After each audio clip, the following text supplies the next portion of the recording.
Hi viewers, இன்றைக்கி நீங்கள் பார்க்க போகிறது தக்காளி பச்சடி. இது பிரியாணிக்கு சைட் டிஷ்ஷாக வச்சுருப்பாங்க.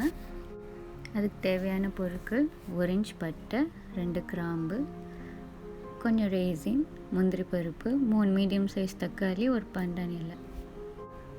சூடு வந்ததும் ஒரு பேனில் 1 டேபிள் ஸ்பூன் நெய் போட்டுக்கோங்க.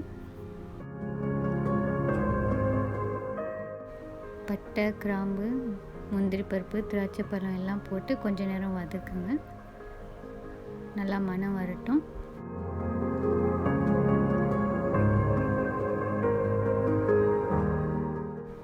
ஸ்டவ்வை மீடியம் ஹீட்லேயே வச்சுக்கோங்க, அப்போ தான் நல்லா வரும். சுகர் ஆட் பண்ணிக்கோங்க. நான் இன்றைக்கி 4 டேபிள் ஸ்பூன் சுகர் எடுத்திருக்கேன். பாதி பாதியாக போடுறேன். பாண்டான் இலையை ஆட் பண்ணிக்கோங்க. அப்புறம் பேலன்ஸ் சுகரையும் ஆட் பண்ணிக்கோங்க.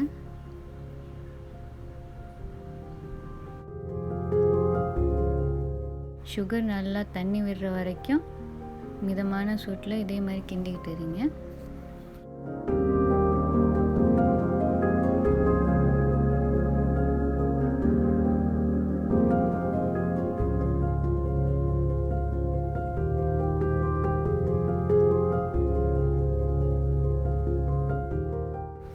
லாஸ்ட்டாக ஒரு பிஞ்ச் உப்பு சேர்த்துக்கோங்க.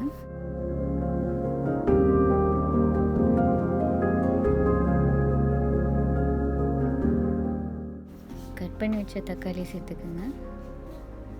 தண்ணி எதுவும் சேர்க்க வேணாம், ஏன்னா தக்காளியே தண்ணி விடும்.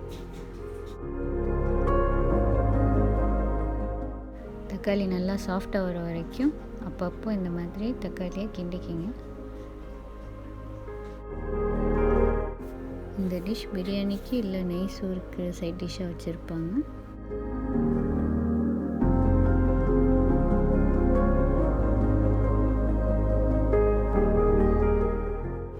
பச்சடி நல்லா ரெடி ஆயிடுச்சு. நீங்களும் ட்ரை பண்ணி பாருங்கள். மறக்காமல் சேனலுக்கு சப்ஸ்கிரைப் பண்ணுங்கள். தேங்க்யூ.